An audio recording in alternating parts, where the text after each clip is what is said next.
Didn't know much about mesothelioma, what it actually was. Yeah, just devastation. All I could think about was, I have a husband, I have 2 children, and I'm not going to see them, I'm not going to be a grandmother, I'm not going to see them grow up. Just utter devastation and just not knowing what to do. My family, I think, were the same as me, utterly shocked. I rang my husband at work, but I don't know what I said to him. I probably just blurted out something. Look, I think we were all very, very shocked. But, again, they've been really supportive and, you can't do it without support. It initially started out as a cold. I didn't think anything else. I just thought I had a cold. If there were symptoms there, I didn't pick them up. I didn't notice them. So I went to the doctor.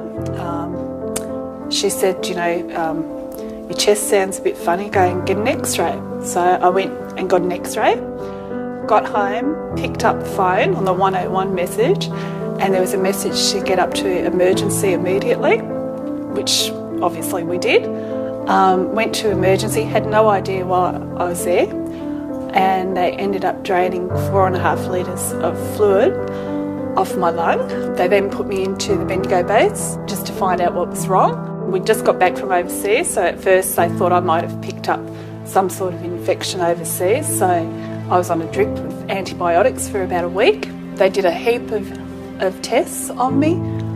They couldn't find anything. There was no cancer markers as such. During that time they drained off another litre of fluid off my lung. When they discharged me from hospital, there was still fluid on the lung, but it gets to a stage where they can't drain it off anymore. They scrape out the lung, they drain the lung. So I went and had that done, and while I was having that done, they took a biopsy, and it came back as lung cancer. I can't actually pinpoint a time when I was exposed to asbestos. I mean, every army barrack has asbestos in it. I mean, it's everywhere, you can't really pinpoint it. I was so shocked when they said that I had, an asbestos disease. It was the last thing I thought of. It was certainly shocked all the doctors. It was the last thing they expected to find as well. Well, obviously, having mesothelioma was a huge shock. After being diagnosed, I saw the surgeon who operated probably a week later to see, what to do. He suggested, his statement was if he had this disease, he would go to these particular people. So we went down and saw Simon, and we had a meeting with him. He sort of pretty much laid it on the line. You could be dead in 9 months, or you could live for years. What did you want to do? Did you want to, go for broke? Obviously, we wanted to go for broke. So the next appointment was to meet up with the team at the Austin Hospital. On August the 13th, we started the chemotherapy, and it was organised through the Austin, but we actually did it in Bendigo. So there was 6 rounds of chemotherapy.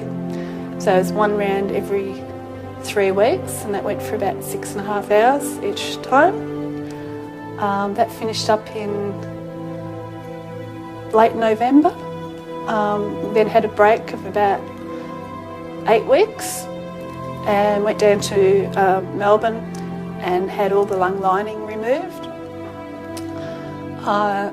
Then had another 8-week break and started radiotherapy at the Austin Repat, and that was every day for 28 days, and it would go for about 45 minutes.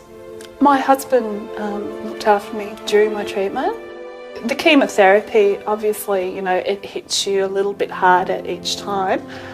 Most of the time I was home by myself. The last few sessions of chemo really knocked me, and Jim ended up taking 1 or 2 days off each time, just at my lowest, until I picked up again. Look, family, friends, and just not letting, you know, this is not going to beat me.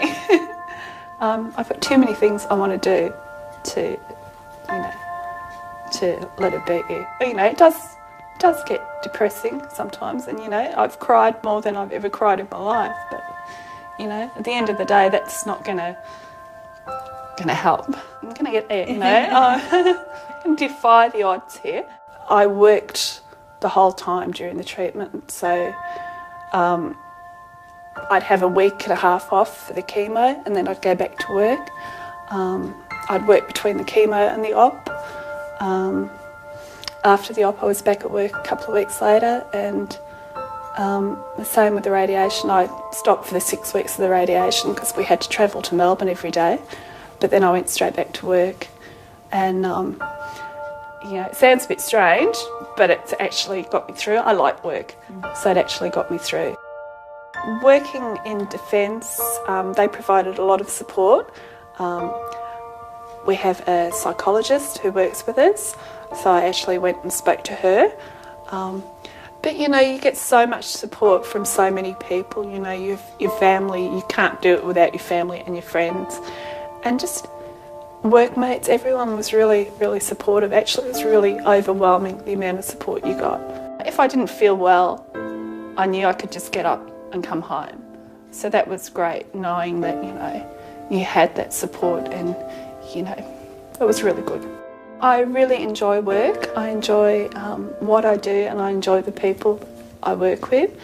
And at the end of the day, it takes your mind off things.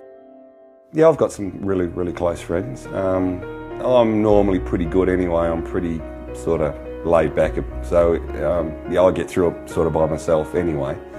But yeah, you never know what the future is. It makes you think about your own mortality and your kids and what's going to go on in the future, because the future is unknown.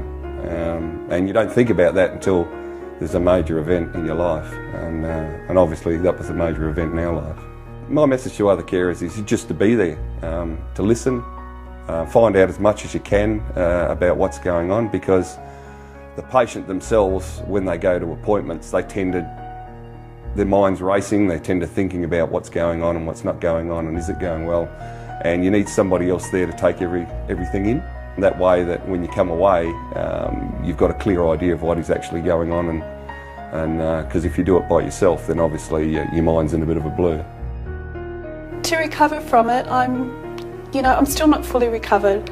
I'm 100% to what I was at Christmas time. But, you know, it's still a journey. Still haven't got as much energy as I used to have. But it's slowly getting better. And I see my specialist every 3 months. And, you know, I might have a CAT scan or a PET scan during that time. And he just monitors my process. I'm actually not taking any medication as such, and haven't for, since I finished the radiation actually. So no treatment at all, very rarely even take a Panadol. At the moment, life is getting pretty much back to normal. I did develop a cough from radiation. I finished radiation treatment about 18 months ago. I still have a slight cough, but a lot better than what it was. I think it just makes you appreciate life more. You know, life's precious and you've got to enjoy every